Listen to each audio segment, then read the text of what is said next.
Bonjour, je vous donne la bienvenue à la présentation du vieux norrois.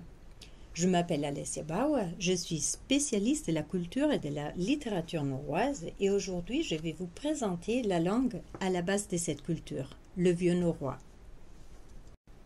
Le vieux norrois était une langue ancienne qui était parlée à l'âge des Vikings et dont la distribution géographique ne se limitait pas à l'Europe du Nord.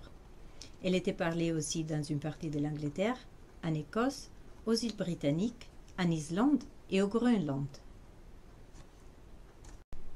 Dans la littérature spécialisée, le norrois est souvent appelé aussi vieil islandais, qui était une variante du norrois. On dirait peut-être la variante la plus importante, car la plupart des manuscrits en vieux norrois a été écrite en Islande. De là-bas viennent les attestations les plus vastes et intéressantes pour la connaissance de la langue, ainsi que de la littérature et de la mentalité. À partir de cette donnée, est né le mythe de la langue islandaise invariée et provenant directement de l'âge des Vikings. Mais une récente série télévisée norvégienne appelée Beforeigners met en doute cette action et rend en même temps le norrois de grande actualité. En ce qui concerne l'histoire, à Oslo de nos jours débarquent des gens qui ne parlent pas le norvégien, mais une langue qui leur rappelle vaguement d'une façon ou de l'autre. On demande alors l'aide en islandais pour parler avec ces étrangers qui se révèlent être venus d'une autre époque qu'on appelle l'âge des Vikings. Et ici, un passage au début de la série. Så här, har du teppe? Over varmen. Så får du her. Du får over varmen, det er bra. Han det som prater islandsk. Ok, så bra. Men jeg har bare 2 minutter. Jeg må inn og køre følgespotten. Ja, 2 minutter, det er en ingenting. Så se om du skjønner hva de sier. Sæl, ég heiti Sveinbjörn. Hver eru þið og hvaðan komum? Flóttir menn frá Víkarliði Ólafsins Stigraveri komum í konungsfríði. Býtu, afsökun, getur þú talað hægar? Það gerir það. Hver er sjóstaður? Hvaðan eru þið? Þeir eru flóttir menn frá Vík á liði Ólafsins Stigra. Hver er sjóstaður? Hvað var hann að segja? Jeg er i hvert fall ikke fra Ísland. Ikke fra Island? Nei, de snakker mer en slags gammelnorsk. Jeg forstår ikke alt, men jeg får inntrykk av at de innbiller seg at de kommer fra fortiden. Ok.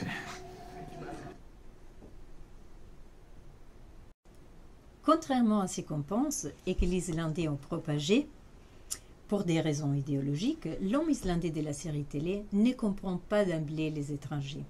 Il peut deviner leur provenance au temps des Vikings, mais il nous montre aussi en même temps qu'il ne s'agit pas de la même langue. Pour la production, on a recouru au support des spécialistes de ma discipline de l'université d'Oslo. Même si le vieux norrois n'existe plus, les anciens Islandais en ont documenté la prononciation ainsi que les lettres latines utilisées pour l'écrire dans de traités de grammaire, de phonologie et d'orthographe datant du XIIe et XIIIe siècle. C'est pour cela que nous avons la possibilité de savoir comment il était prononcé. Comparé aux autres langues scandinaves modernes, c'est-à-dire le danois, le norvégien, le suédois et le phéryngien, l'islandais moderne a préservé plusieurs aspects communs au vieux norrois. En particulier la morphologie, c'est-à-dire la façon de former les mots et de conjuguer les verbes. Ici un exemple en ce qui concerne la déclinaison des substantifs, d'abord en norrois, et je prends un nom qui existe encore dans le vocabulaire moderne, c'est-à-dire kona, qui veut dire femme, de la déclinaison faible féminine. Kona, konu, konu, konu. Et après, en islandais moderne avec un mot étranger qui a été intégré dans le vocabulaire local. Pizza, pitsu, pitsu, pitsu. Et comme vous voyez, la structure de la flexion a été gardée. En ce qui concerne la conjugaison des verbes, encore une fois, nous commençons par un verbe norrois qui existe encore aujourd'hui, le verbe elska, aimer, de la conjugaison faible dite en A. Ek elska, þú elskar, hann elskar, ver elskum, þeir elskur, þér elskar. Et après, en islandais moderne, avec un mot étranger qui a été intégré dans le vocabulaire local. Le verbe kukla, ég kuklar, þú kuklar, hann kuklar, við kuklum, þið kuklið, þeir kukla. Même si la morphologie a été gardée, la prononciation ainsi que le vocabulaire ont subi des changements radicaux. À partir du XVe siècle, au moment où on considère terminer la phase du norrois et on fait commencer l'islandais moderne, la prononciation de certaines voyelles ainsi que de certains groupes consonantiques a été modifiée. Et cela fait que l'islandais du film n'arrive pas à comprendre les immigrés transtemporels. Pour donner quelques exemples, les voyelles simples E, A et la ligature E se sont développées, sont devenues des diphtongues prononcés ye, au et ai, mais elles continuent quand même à être écrites comme un norrois médiéval. Norrois her, qui veut dire ici, se développe et devient en islandais moderne hér, écrit comme il était en norrois. Norrois mol, qui veut dire affaire, affaire légale, devient en islandais moderne maul. Norrois evi, qui veut dire vie, devient en islandais moderne aivi. Les groupes consonantiques double-L et RL ont été aussi modifiés. Norrois kalla, qui veut dire appeler, devient katla avec un élément dental, ainsi que norrois varla, à peine, qui devient vatla et vient prononcer de la même façon que double L.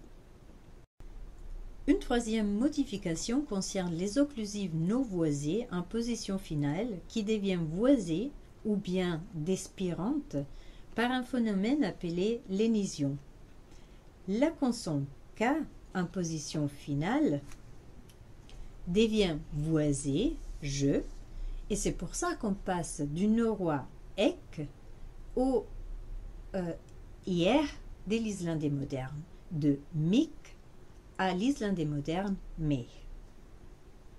La consonne T devient une spirante voisée eth et du norrois mikit, on passe à l'islandais moderne mikith. On voit aussi l'introduction de la voyelle épanthétique U qui fut ajoutée devant la désinence R du masculin singulier pour faciliter la prononciation d'un mot. Comme ça, le mot mazr, qui veut dire homme ou être humain, avec une syllabe, devient en islandais moderne mazr. Cela devint la règle et tout le nom changèrent et acquirent une syllabe supplémentaire. C'est pour ça que Olof Degri, Olaf le Gros, le roi dont les immigrés parlent dans les dialogues, devint Olafur. Cela vaut aussi pour le nom des dieux païens, comme par exemple Baltr, le dieu lumineux qui meurt le premier, comme on le voit représenté dans ce manuscrit, qui devint Baltr. Pas seulement la prononciation a été modifiée, mais aussi l'horizon des connaissances a fortement changé dès l'âge des Vikings, et le vocabulaire a été adapté à une réalité tout à fait différente. Pour cette raison, un Viking pourrait seulement à peu près deviner ce que ses descendants disent aujourd'hui. Contrairement à ce qu'on pourrait penser, l'Europe du Nord et l'Islande n'étaient pas du tout isolées au Moyen-Âge. Les échanges culturels avec l'Europe chrétienne étaient très forts et cela porta à l'introduction de nombreuses notions pour lesquelles surgit la nécessité de nouveaux termes.